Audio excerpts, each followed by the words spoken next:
Hello, I'm Gily. I'm one of the junior doctors working in Portsmouth Hospital's University NHS Trust.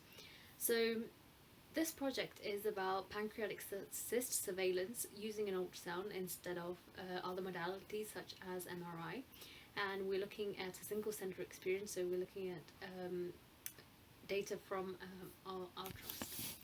So the others who are involved in this project are Mr. Yershov, who's one of the surgical registrars, Dr. Callahan, who's one of the consultant gastroenterologists, and Dr. Higginson, who is one of the consultant radiologists. So a bit about pancreatic cyst. So the pancreatic cysts are often identified incidentally, and the rise of this incidental identification of pancreatic cysts have increased with increased use of cross-sectional imaging such as CTs, ultrasound for performed for other reasons, and MRI. So because the number of people who are diagnosed with these, like identified with these pancreatic cysts, you can't just leave them. It needs regular surveillance because of its high risk to progression to cancer. Most commonly, the mode of surveillance is MRI, but MRI is very expensive. It's not that accessible. So that this growing incidental identification of pancreatic cysts has led to a growing need for more cost-effective surveillance strategies. So what we did was we had a look at how ultrasound performs as a surveillance tool within a single trust as a mode of surveillance. So a bit about pancreatic cysts. There's a different type of cysts such as serous cystadenomas, mucinous cystic neoplasms, and IPMNs, which is basically intraductal papillary mucinous neoplasms. Serous cysts are quite benign, and it's the IPMNs and the mucinous cystic neoplasms that has the highest risk of progression to pancreatic cancer. I've mentioned a little bit about what features of pancreatic cyst counts as high risk, but this list is not inclusive. So which explains why we've collected data on some aspects. So a really dilated pancreatic duct for more than 10 millimeters, cysts that are rapidly growing in size, or really big cysts such as those that are greater than 3 centimeters, or cysts that have complex features. By that I mean cyst with like a solid component to it, or multiple septations. Those have a higher risk of progression to pancreatic cancer. MRI and ultrasound have both its advantages and disadvantages. So MRI gives you really detailed, high quality images, and it's very sensitive, so your chances of missing a progression to cancer is quite rare. But some people might have contraindications to MRI, so it can't be surveillance using using MRI, or there are conditions that are purely dependent on MRI for surveillance, and there's no other suitable alternatives. And using up MRI for surveillance of pancreatic cyst increases the waiting time for these other conditions, and especially in a situation like the NHS where resources are limited, everything has a waiting time associated with it. So with ultrasound is a lot more cheaper. So there was data from the NHS which was published. I think it's data for 2022. I've linked a reference to it, which basically gives you a rough estimate of how much MRI would cost in the NHS. So it would be about £180 for a single MRI versus £71 for a single ultrasound. So it's a lot more cheaper and it's a lot more accessible, so you can free up the resources that are MRI dependent for surveillance if we switch to ultrasound. And there are research papers that suggest that MRI often confirms what the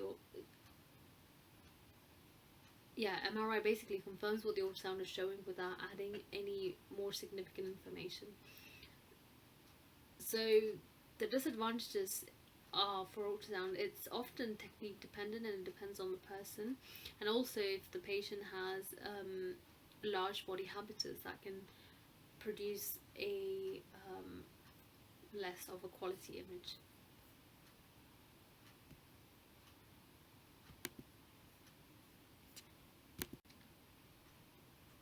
So what we did was we have a radiology reporting system called CRIS, and we did a keyword search on the radiology reporting system using keywords such as pancreatic cyst, IPMNs, main duct, intraductal papillary mucinous neoplasm, etc.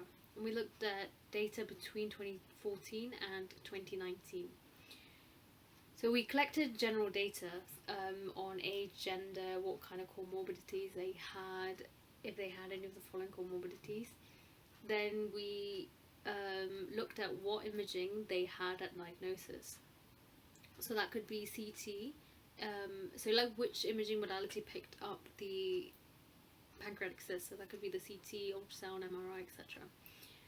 Then we looked at the age of diagnosis and details about the pancreatic cyst itself, so the type of cyst it was an IPMN, was it mucinous cystic neoplasm, was it serous cystadenoma. We looked at the size, whether it was a complex cyst or a simple cyst, was there any communication with the main duct, was the image adequate, and also who performed the ultrasound, was it a sonographer or the radiologist. So we repeated all of that for the initial imaging, which identified the pancreatic cyst, and then the two subsequent ultrasounds, so at 1 year at follow-up and then the second year at follow-up.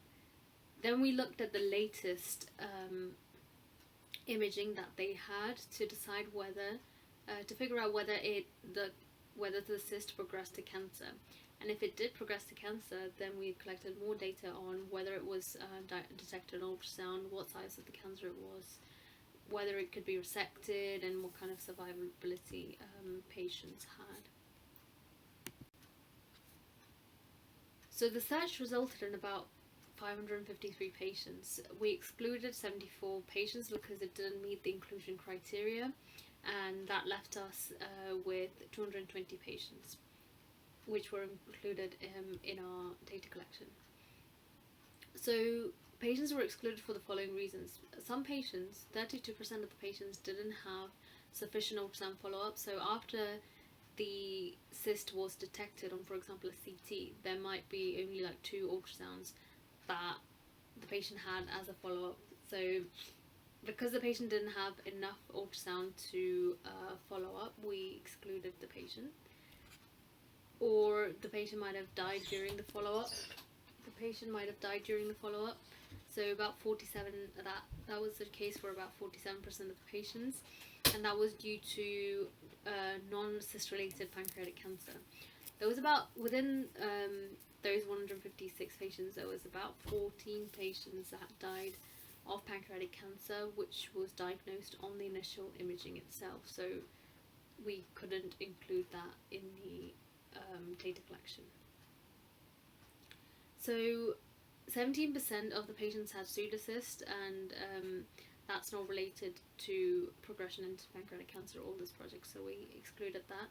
And about 12 patients had surveillance through MRI, and we had a look through all the patients that that had MRI surveillance to figure out why they had it. And it's often that the patients had MRI right from the start after discussion in the MDT, and that happened to be the MDT decision. But there was 2 people that was switched to MRI because of poor visualization on the ultrasound due to bowel gas obscuring the image, or if the patient had a large body habitus. So results.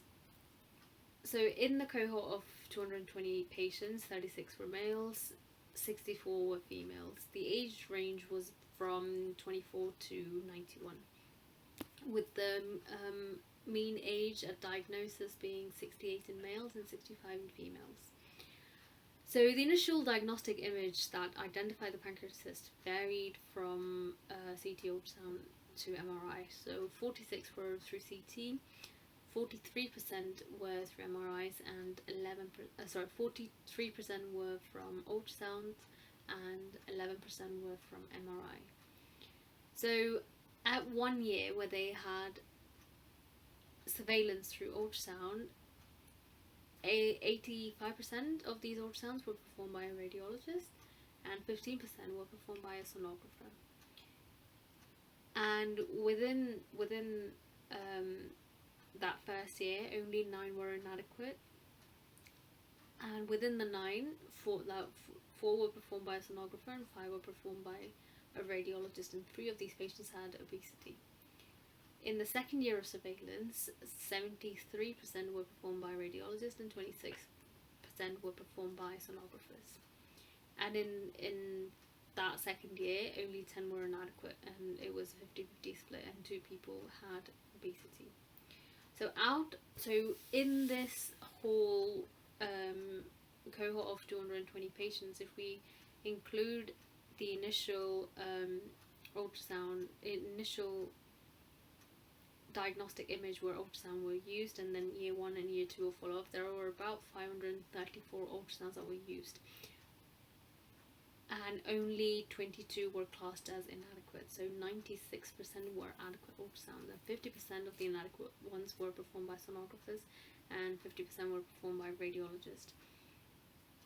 And in the event that these ultrasounds were classed as inadequate, it's often repeated by a radiologist or a different radiologist, or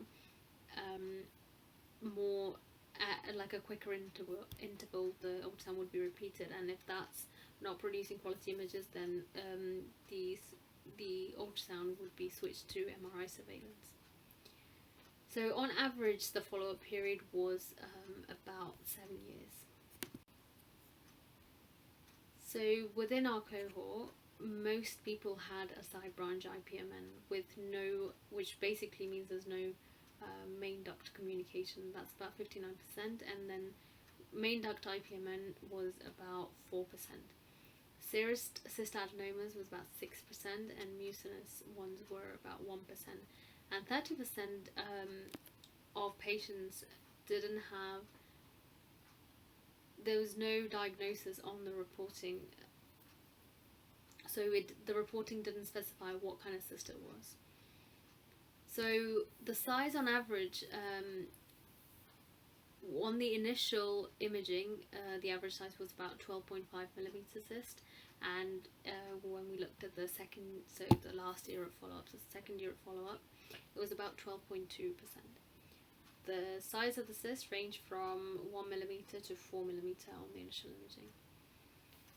Most of the cysts were simple cysts, with only 7% being complex and 3% weren't defined, so the reporting system didn't define the cyst.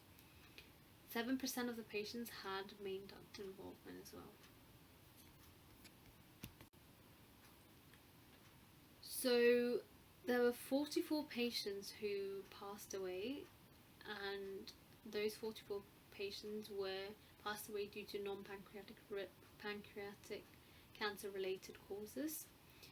So our results show that four patients progressed to cancer and passed away.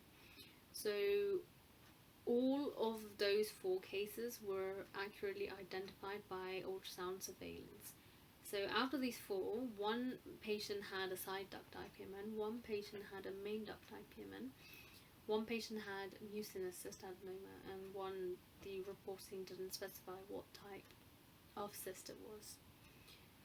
So out of the 4, there were 2 patients with simple cyst, 1 patient with complex cyst, and 1 it didn't specify. On average, the cyst size was about 21 millimeter, and there was no rapid increase in size of the cyst. So these patients had a subsequent CT, and it was discussed in the HPBMDC to decide on what treatment to undergo and things like that. So 2 patients had the cyst was in the tail of the pancreas, and they underwent a distal pancreatectomy. One of these patients had a disease recurrence, and that was also picked up on the ultrasound surveillance in the follow-up. So 3 patients also underwent chemo, and 1 patient had multiple metastases at the time of diagnosis and was palliated. So overall, the study shows that ultrasound of pancreatic cyst is a safe and cost-effective approach, especially when this pancreatic cyst incidence is on the rise, and there's a need to find a more cost-effective method when the resources are so limited. So if it is extended to a national level, then that can significantly reduce the costs involved in surveillance of pancreatic cyst, and it would allow better allocation to resources, especially to conditions where it's purely MRI dependent and there's no other alternatives. So there's always the option of escalating the surveillance to MRI when the ultrasound is inadequate due to bowel gas obscuring the images, or the body habitus limiting the quality of images that you get. And ultrasound is a lot more accessible, and it reduces MRI waiting time significantly. So overall, our study shows that it's a cost-effective and a safe method of surveillance because it didn't miss any progression to cancer. These are some of the resources that we used, and that's it. Thank you so much. Please let me know if you have any questions.